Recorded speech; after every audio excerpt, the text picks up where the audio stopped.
Well, hello, one and all. Welcome back to Pyre on PlayFrame and the Stars. The Star, actually, we have one choice this time. Today, we play under Kaelmer, the Rogue Star, and we play against the Accusers again. Interesting. How's the rankings looking so far? We are... I guess, are we basically always going to be in the finals? Are we, like, is that guaranteed? Even if we lose all the way there, we're still going to be in the finals. I guess I appreciate it. Looks like the dissidents are up front right now, but it's not like we have much choice who we're playing against. Congrats to the Pyre Hearts for getting bumped way up, I'm sure, for that win. Oh well. To Kaelmer the Rogue Star, then.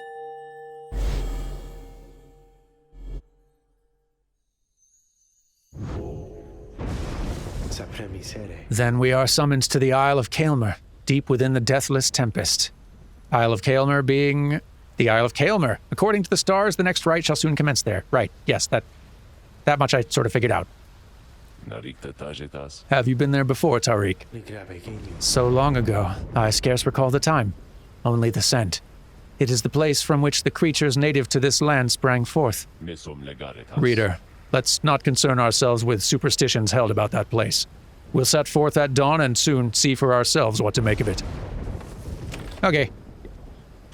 Who wants to talk? Ah, you.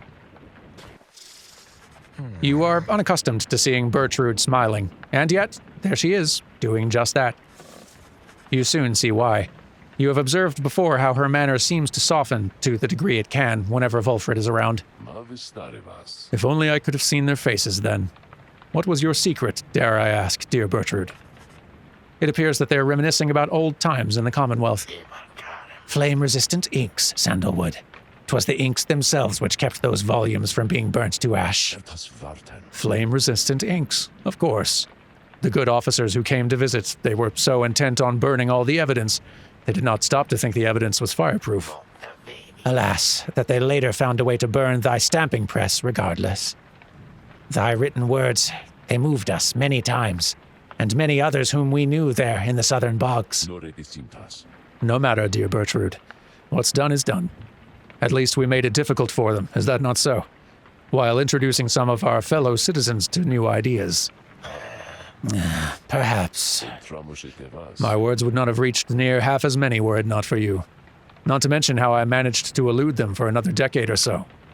I'm ever thankful for your sacrifice. Thy thanks shall not be necessary, Sandalwood. Well, you shall have to take them from me anyhow. Thank you, Bertrude, for helping to fulfill a modest author's dreams. What good's a stamping press without good inks? No good at all. They exchange a laugh at this, but then... Even still, and through this new ordeal, thou hast no love for us. Is that not so? Bertrude. Nay, we understand full well. Thou needst not further explain thyself. There are different kinds of love, Bertrude. On that account, thou hast nothing to teach us, Sandalwood. They each remain silent for a time. Our hearts, they cannot be controlled, Bertrude.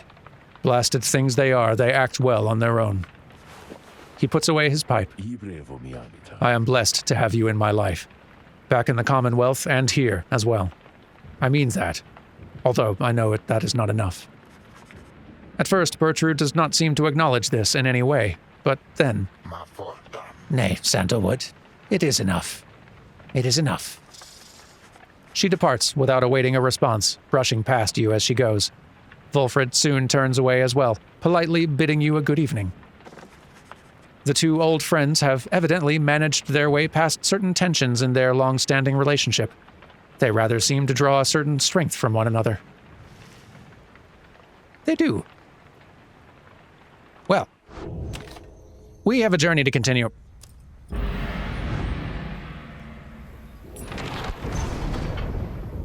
Let us take off and ascend and head toward a new destination.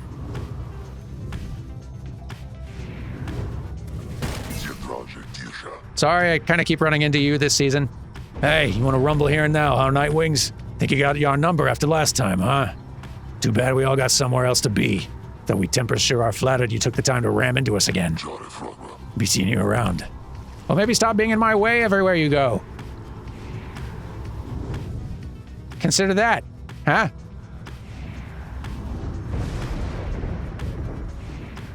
Yeah, let's try to not lose this time. Oh. Volfred joins you as you soar high above the storm-ravaged waters, on approach to the infamous Isle of Kaelmer. Among its cursed qualities, it seems this wretched storm means I cannot rightly smoke.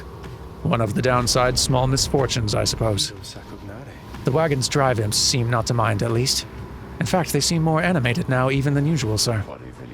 Perhaps they feel some sort of connection to this place. Tariq, do you suppose the accusers were able to make it here intact? They ought to have seen it in the stars, though we soon shall know for certain. That we shall. Take us in, please, reader. Okay. Either to Sharp Shoal, which Shay would prefer. She has a hunch you may find something of value on this route, and we could really use something of value, couldn't we? Bertrude spots a convenient landing here where you could pursue your vocations. I feel like some Shay time and also some things of value, please.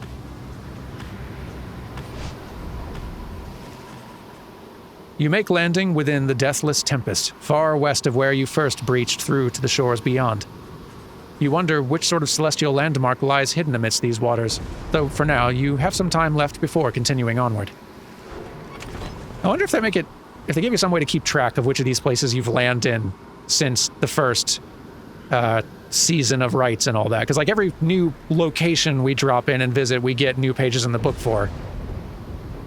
And I'm like making notes for which of the star land locations we go to, but maybe I need to start taking notes of which places we've been as well, just to get as many pages in that book as we can. Whatever. Let's explore. Something about the boundless waters of Sharp Shoal gives Shay a strong intuition to explore the area. Together, you set out to take a look. Sharp Shoal's an icy floe near the Isle of Kaelmer, sturdy enough for landing. Even once proud worm knights of the Sea Dominion tend to avoid the cold here. May I walk with you? There's so much here I haven't seen before. There seems to be nothing in particular in the vicinity, but then Shay raises her voice. Oh, I sense the scribes, that they were here. The object in question is lodged deep in the ground and bears the mark of the rites. You sense you may be able to secure its contents, but the mystic wards will not be easy to undo. What shall you do with the locked container? We shouldn't leave it behind. You may be better off pursuing your vocations than some unyielding container. We should attempt to open it at least. Show it to Bertrude or something. Oh yeah, let's take it. You focus all your mental faculties on the mystic wards sealing the box's contents. Soon, you're left exhausted, but the box's lid unfastens. Inside it is a talisman, placed there perhaps by one of your predecessors in the rites from ages past. You discovered Star Splinter. When preparing to fling the orb, the bearer's charge-up speed increases by 40%. A fleck of shaped rock fallen from the heavens. Its very shape tempts you to give it a good toss. Well, I'll take it. Huh? Oh, also some chatting to do, and also, we've got a tiny tempest. Entertaining, but would unleash calamity if ever it were to be unbottled. Let's leave it in there. Shay seems to be talking to the Black Wagon's walls again, though this time something seems to have come over her. Little brother, what is wrong with me? What is wrong with me? What is wrong with me? You're unsure whether to check in with her or leave her be. She is acting rather odd, even for her. Do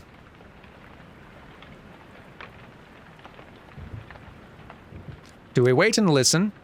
Shay would not be here if she lacked the capacity to work through her problems. Or we could get her attention. Your concern for her is such that you had best check in and make sure she's all right.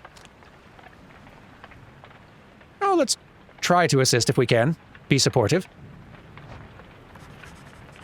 Though Shay's clearly capable of surviving on her own, you do worry for her, and in this case, make an attempt to reach out to her. Oh, hi, mister. I don't think I saw you there just now, and so my little brother here and I, we were just talking for a little while? Well, I was the one doing the talking. Why, my little brother, he's just a wagon wall, so he cannot respond. He can't respond, but he can listen, and he listens really well. Now, I'd like to get back to my conversation here with him, if you don't mind. And you're welcome to stay, though, if you'd like. It seems Shay's doing all right after all. Shay wishes to continue her conversation. She did invite you to stay. Perhaps you'll learn something of her, and I would like that. Her conversation seems to you to be of a private matter and not your concern, but she did invite us, and I want to know. You decide to take Shay up on her invitation and keep listening to her conversation with the wagon wall. Her little brother, as she calls it. Anyway, what was I saying? Oh, I remember. It's that they always said that there was something wrong with me, but they wouldn't really tell me what. They said that I was moon-touched, but so what? So then the scribes, they called me here. They're the ones who brought me here, not those people. They were so cruel. They always were so cruel. I didn't have a little brother at the time, not one that I recall, really. Although, so much of it back then, I can't tell how much of it I dreamt. Most of it, I didn't want it to be true. But I remember that they threw me out. They decided they would throw me out and let the scribes take care of me, they said. The scribes, they would take care of me.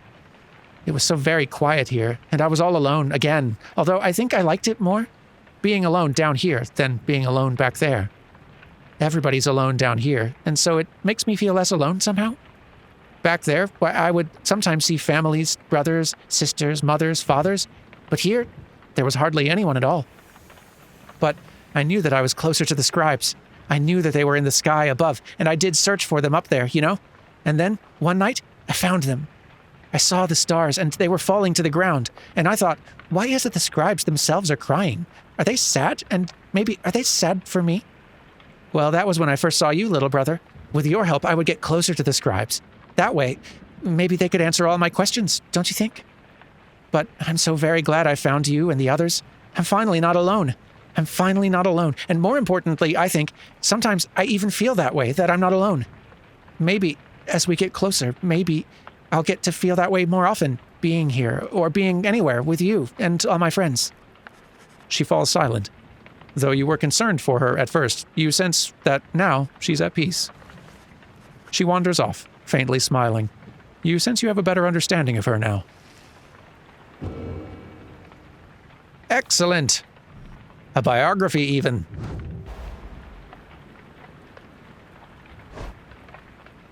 She was a special child, left abandoned, and despite her seemingly simple nature, she possessed a strange affinity for the old ways. One day she was taken in by the authorities, and when she revealed her fixations about the scribes, she was deemed witless. And when no one claimed responsibility for her, she was cast into exile. In the downside, she has wandered aimlessly in search of more clues about the legendary heroes who so fascinate her. Very glad we have her in our crew. Anyway, the journey continues. But to where? Just here, I guess? Yep, pretty much. It's rights time.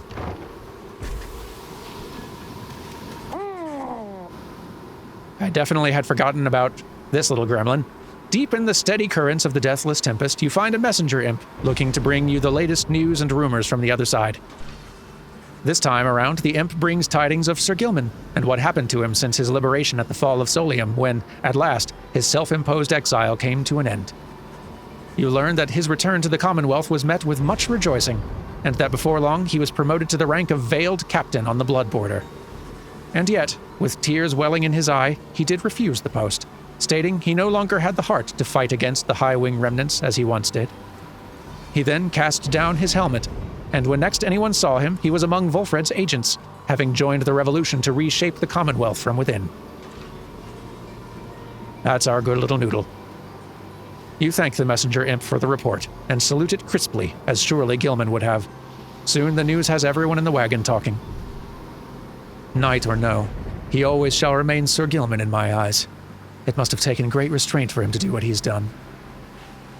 Do you think that one day I can be as brave as him? Because I don't always think I can. Tizo feels inspired by the news of Gilman's selfless actions.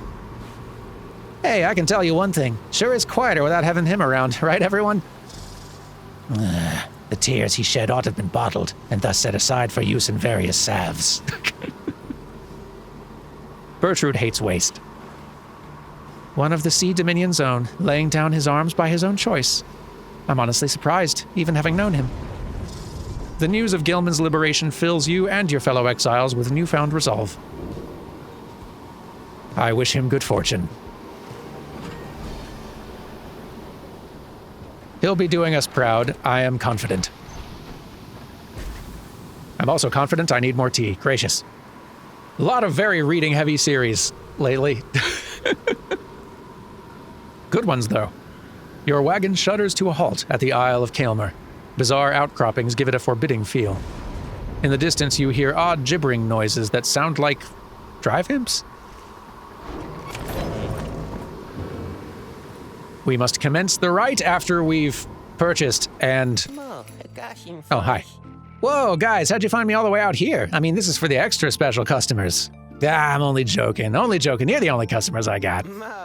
Gotcha again. Only joking about that too, because I got tons of customers. It's just they already bought a lot of stuff today, so they're not here, okay? Anyways, I just got in a little something here which maybe you'll be into. Been hearing about these little numbers for a while. Check them out. He reveals to you a set of twin rings, jeweled band, and a runed band.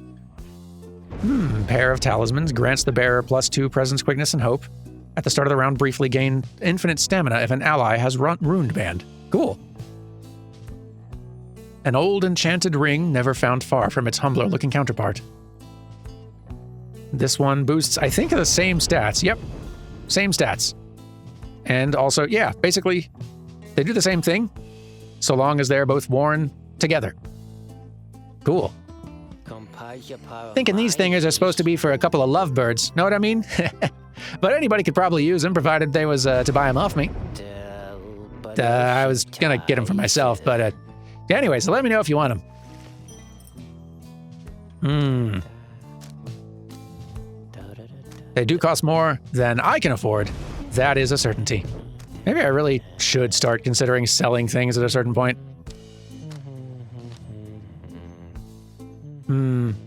Especially these ones that are only usable by, like, specific characters who are no longer with us, even though I really don't like the thought of selling them off.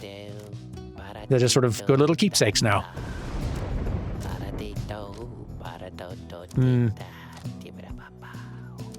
Well, there's no rush.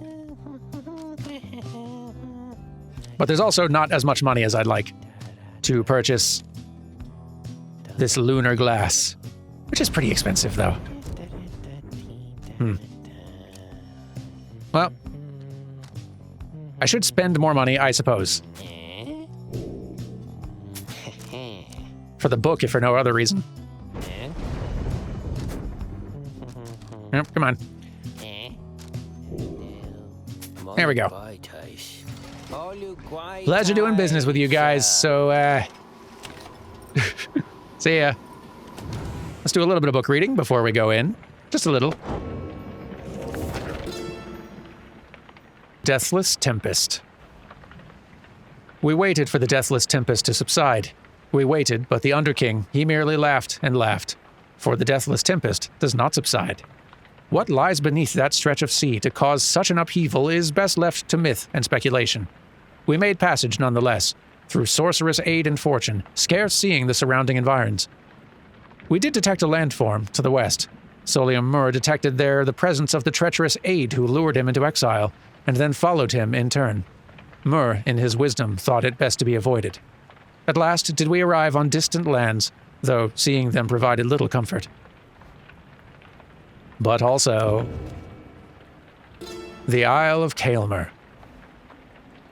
The traitor Kaelmer Ropecollar. Whereas he brought about our empire's fall, whereas he nearly claimed the life of dear Solium, we forgive him. We have forgiven him. We give a certain thanks to him, for he has played a vital part in the Star's plan. If not for him, then we, the Eight, would never have aligned. We never found the Ropecollar. He fled into the sea towards an isle which we knew well to avoid. 'Twas there, we think, that Kaelmer's tattered mantle finally did him in among the wild imps. Should the stars ever converge above that isle, it shall be to signify that their long dance across the skies is drawing to a close. And there's more reading, but I'm saving that for next episode next week, because goodness, my voice. And we've got sports to hopefully win. This time. You stand before the bizarre outcroppings of the Isle of Kaelmer. The sky darkens, and in the distance, you hear the sound of gibbering creatures growing louder. The sound of it is unnerving enough that your fellow exiles remain quiet, their eyes affixed to the stars above. Soon, something in the sky above begins to stir.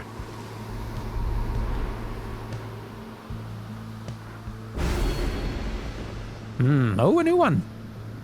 Your adversaries each shall have +8 presence, raising the size of their auras. Oof. I will leave this one going, despite our loss previously. But we can play it by ear. I believe in us.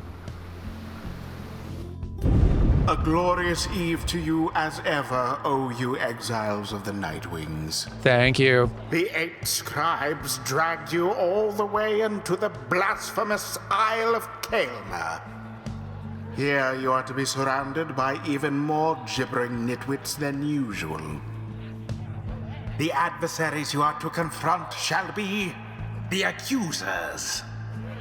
Whose ever pyre yet burns ere the break of dawn shall surge forward on the path to glory.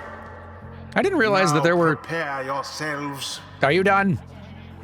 Okay, I didn't realize that there were more, like, arenas for us to, like, find and play in. I kind of assumed there was going to be one per region, but no. This one, I'm pretty sure, is new. Anyway, we're ready for you, Nightwings. Come, accusers, let us crush them and be done here quickly. Oh boy, they got a lot of health on that thing. Well, let's see. Jadariel, it's really hard to see how much inspiration you have sometimes. Because you're so tall. Well, you definitely need to go in there because you need a lot more experience. Enlightenment, whatever. Rookie. And... Pamitha. Courage. And finally... you. Bertrude. We await the ancient rites commencement. Come then, Nightwings. We are prepared for you.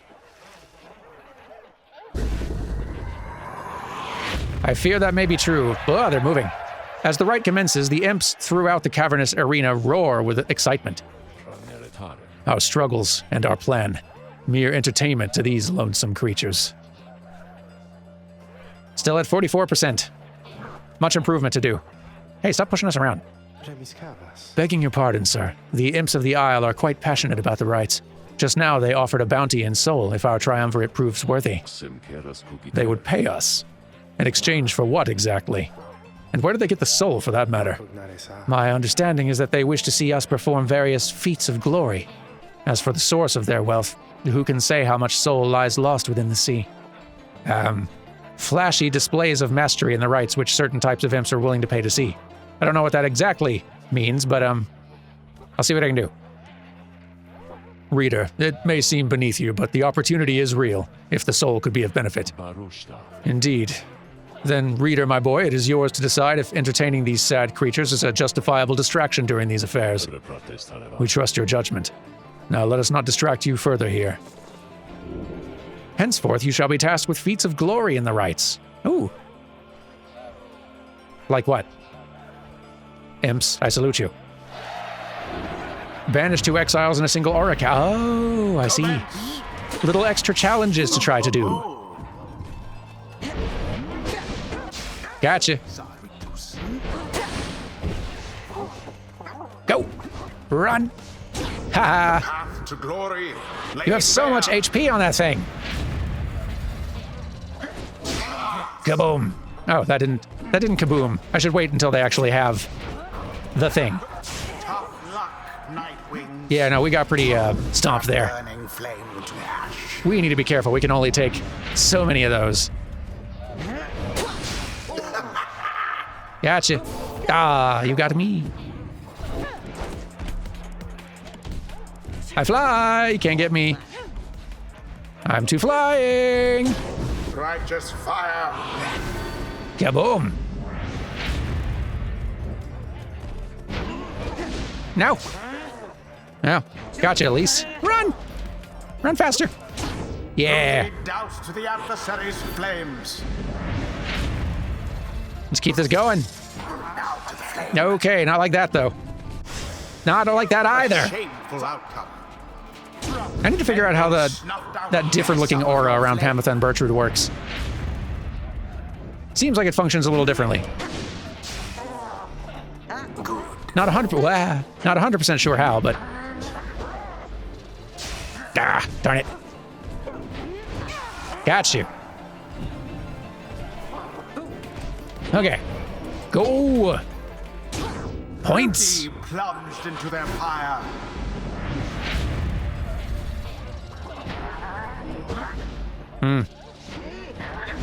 Look out.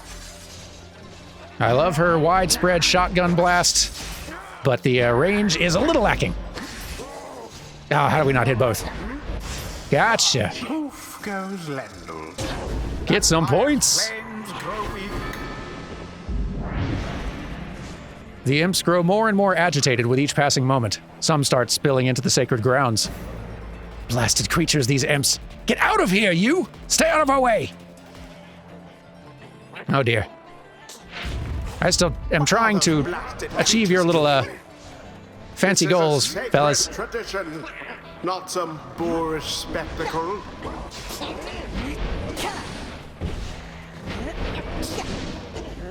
Yep. We're all kind of standing back here. Ah, hey, watch it, guys. Got you. And you. Look out. Jump. Rookie doused to the adversary's flames. I really want to try to achieve that little goal there, but This is the path to glory.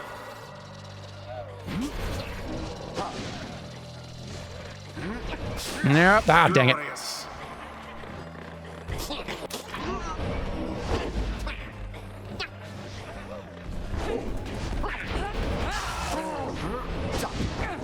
We're all playing pretty defensively here.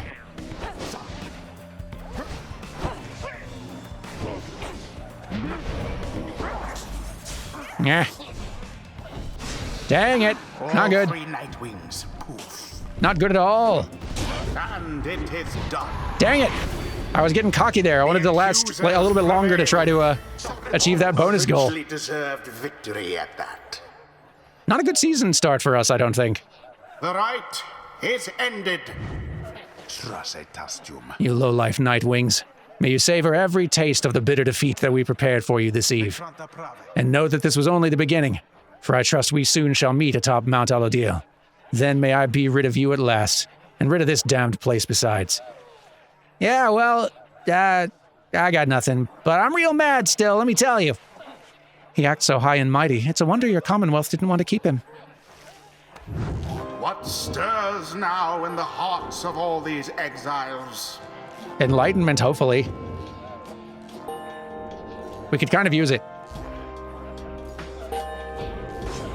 Oh, you're up to rank 2 now. Up 3. The strange designs of the 8 scribes. Their everlasting sorceries are strong within this land, and we shall yet make further use of them, we think.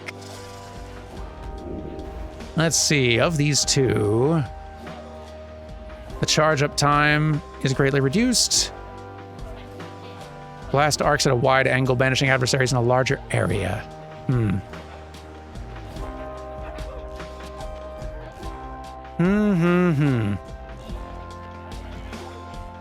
Let's go with this one. Until the stars align. We've definitely got some lost ground to make up next time.